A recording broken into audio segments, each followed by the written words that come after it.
Welcome back na naman dito sa aking channel. Panibagong araw, panibagong video na naman tayo ngayon. May ibabahagi na naman ako sa inyo ngayon na ritual. Ito'y simpleng gabay at simpleng pamamaraan at ito ay makakatulong sa inyo.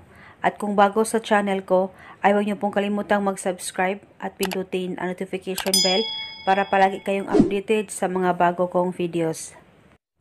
Gusto mo ba na siya ay maging patay na patay sa iyo?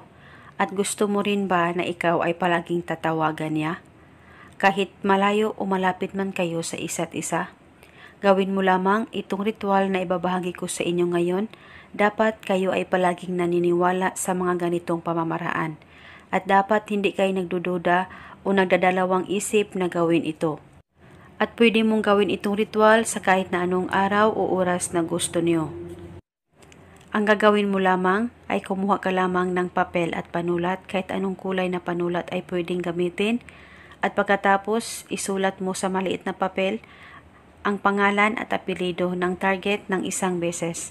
At dapat alam mo ang kanyang tunay na pangalan. At pagkatapos, hawakan mo ang papel, ilapit ito sa baba mo at ibulong mo lamang ito sa pangalan niya. Pangalan at apelyido, ikaw ay maging patay na patay sa akin.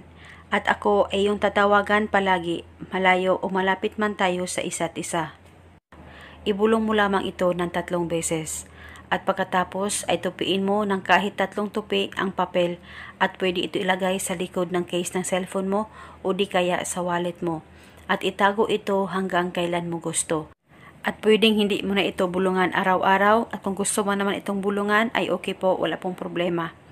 At pagkatapos mong magawa itong ritual, ibaliwala mo lang, huwag mong isipin na ikaw ay gumagawa ng ritual sa kanya, nang sa ganon, ikaw ay mamangha na lang sa maging resulta nito. At kahit ilan pa ang ritual ang gawin nyo sa isang araw, kung gusto nyo pagsabayin ay wala pong problema.